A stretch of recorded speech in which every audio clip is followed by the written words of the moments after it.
Hey YouTube, Jethro here. So yesterday was first day of deer season. Went out, and in Kansas we're allowed 5 doe this year and then 1 buck, or we can shoot 6 doe. Doesn't matter. I am not a horn hunter. Never really have been. I've shot a few bucks, but they've usually been ugly. Had deformed horns, and I usually just shoot them to take them out of the herd. Yeah, we do eat them, but I don't prefer bucks, especially right here at the end of rut season is where Kansas is at.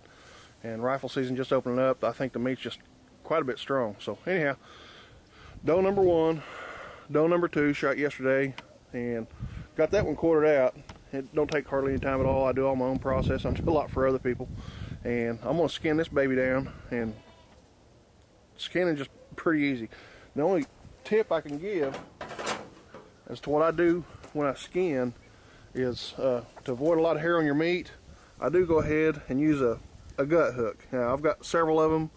This happens to be one I was trying out from Remington. It's a cheap one, but so far it worked pretty good. But if you use a gut hook to tear your hide or start to cut on it rather than just a knife and cutting through the hair, you don't have near as much hair to have to try to get off your meat.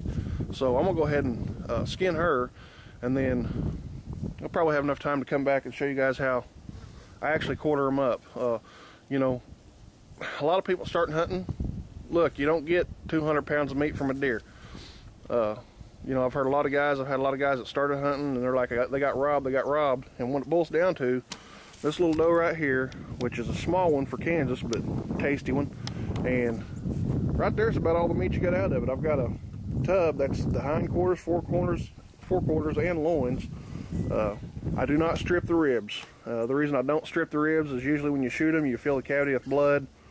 I wash them out real good.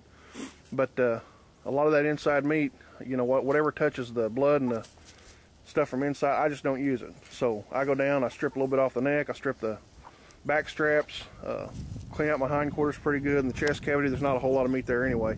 On an average deer, you might get 30, 35 pounds of meat, and that's doing pretty good. Now on this big old doe, she's a pretty good size one. And I'm guesstimating I might get 50, yeah, right around 50 pounds off of her when it's all said and done. But anyhow, I'm going to get over and start working her up. It's supposed to warm up a little bit more today, and I want to get these done so I can go shoot a couple more this evening. We'll be back in a few.